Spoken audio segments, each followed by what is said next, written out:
नमस्कार. अशाच रेसिपीमध्ये सगळ्यांचं स्वागत आहे. तर आता नारळी पौर्णिमा येत आहे. नारळी पौर्णिमेला खास करून महाराष्ट्रातली पारंपरिक पदार्थ असतो तो नारळी पौर्णिमेला बनवलाच जातो सगळ्यांच्याच घरी. तो आहे नारळी भात.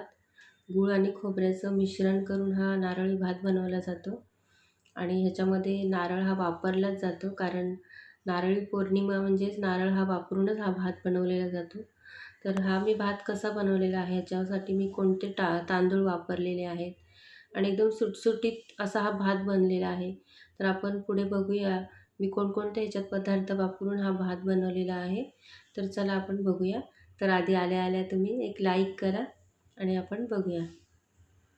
तर ह्याच्यासाठी मी हे सगळं साहित्य घेतलेलं आहे. हा एक अर्धी वाटी नारळ घेतला आहे. त्याची मी पाट पूर्ण खरवडून काढली आणि मग चकत्या करून हे मिक्सरला मी बारीक केलेलं आहे. तुम्ही खवून पण घेऊ शकता विळीवर. आणि हे मी बासमती तांदूळ घेतले आहेत, असे लांब सडक जे बासमती तांदूळ आहेत, म्हणजे ह्याने स्मेल पण चांगली येते भाताला. आणि मी हे अर्धा तास भिजत ठेवलेले पाण्यामध्ये. आणि हे मी फोडणीसाठी 2 वेलच्या, 2 लवंग आणि छोटा दालचिनीचा तुकडा घेतला आहे.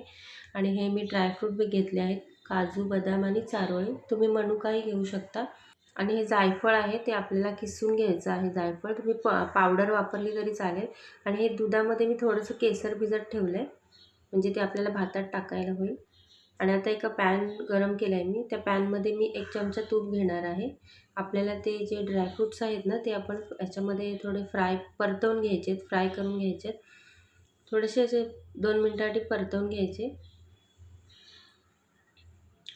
मंद गॅसवर परतवायचे, जास्त फास्ट नाही ठेवायचा गॅस.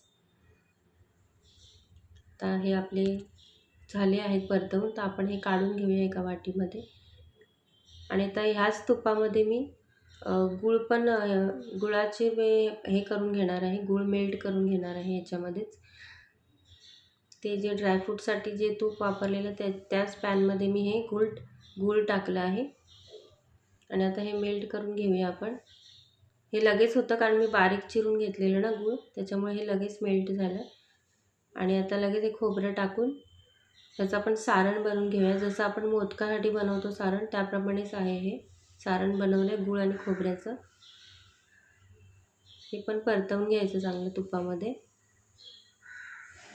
गूळ पण चांगला मेल्ट झाला आहे. आपलं हे सारण आता तयारच झालं आहे. आता हे काढून घेऊया. आणि एक मोठी कढई घेतली आहे मी, त्याच्यामध्ये 1 चमचा तूप गरम करून घेतलं आणि त्याच्यात ती जी वेलची, लवंग आणि छोटा दालचिनीचा तुकडा होता ना, तो आपण या तुपामध्ये टाकून फोडणी द्यायची. आणि हे जे भात आहेत तांदूळ भिजवलेले, ते आपण आता या तुपामध्ये चांगले परतवून घ्यायचे, चांगले खरपूस परतवायचे. हे आता परतवून झालं की मी ह्याच्यामध्ये गरम पाणी टाकून ह्याला शिजवणार आहे, थोडी वाफ काढणार आहे. तुम्ही ह्याच्यामध्ये नारळाचं दूध वापरलं तरी चालेल, नारळाच्या दुधात पण शिजवतात कोणी कोणी. मी गरम पाणीच वापरलं.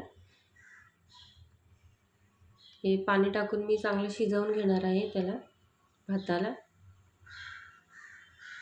हे लगेच 10 मिनिटात शिजले, कारण ह्याला मी जवळजवळ अर्धा तास मी पाण्यात भिजत ठेवले, त्याच्यामुळे हे शिजले. आणि चांगला मोकळा पण झाला आहे बघा भात शिजून. तुम्ही कोणतेही तांदूळ वापरू शकता घरात जे असतील ते. आणि आता हे जे दुधात आपण केसर ठेवलेलं भिजत, ते टाकलं दूध. हे पण मिक्स करून घ्यायचं आता. आणि जे गूळ खोबऱ्याचं आपण सारण बनवलेलं, ते पण आता भातामध्ये मिक्स करायचं. तुम्हाला किती गोड पाहिजे त्याप्रमाणे तुम्ही गूळ वापरू शकता. मी एक वाटी नारळ घेतलेला, अर्धी वाटी असतो ना नारळाचा, तो मी घेतलेला. आणि मग गूळ पण तेवढंच घेतलेलं मोजून. आणि हे जे ड्रायफ्रूट आपण फ्राय केलेले तुपामध्ये तळून घेतलेले, ते पण आता ह्याच्यामध्ये टाकायचे. थोडेसे वरतून टाकायला ठेवायचे. आणि आता हा आपण झाकून ठेवूया 10 मिनिटांसाठी, थोडं वाफून घेऊया. आपलं वाफून झालं आहे. आता ना काही थोडंसं जायफळ आपण किसून घ्यायचं किसणीवर. पावडर असेल तर पावडरही टाकू शकता तुम्ही जायफळाची. ह्याच्याने छान सुवास येतो मस्त भाताला आपल्या. आणि वेलची पण आपण टाकली आहे ना तुपामध्ये, त्याचा पण छान वास येईल. आता आपला भात हा तयारच झाला आहे पूर्णपैकी. आता मी हा एका बाउलमध्ये काढून घेते आणि आपल्याला एका डिशमध्ये मी केळीचं पान घेतलं आहे. त्या केळीच्या पानावर आपण हे मूठ पाडतो ना, तसं हे मूठ पाडून घ्यायची आहे भाताची. आणि वरतून काजूही लावलेत. आणि वरतून आता खोबरं आपण टाकून थोडं सजावट करून घेऊया. आणि आपला हा भात तयार झाला आहे नारळी पौर्णिमेसाठी. नारळी भात तुम्हीही करून बघा आणि सांगा कसा होतो. तर तुम्हालाही माझी रेसिपी कशी वाटली तर लाईक करा. आणि माझ्या जर व्हिडिओवर तुम्ही नवीन आला असाल तर सबस्क्राईब करा, सपोर्ट करा आणि शेअर करा व्हिडिओ तुमच्या ग्रुपमध्ये. हे मी करवंटीमध्ये पण भात ठेवलेला, म्हणजे नारळी भात. माझी रेसिपी आवडली असेल तर लाईक करा, कमेंट करा आणि शेअर करा. आणि नवीन आला असेल तर सबस्क्राईब करा. व्हिडिओ पूर्ण बघण्यासाठी खूप खूप धन्यवाद. चला आपण नंतर भेटूया पुढच्या रेसिपीमध्ये.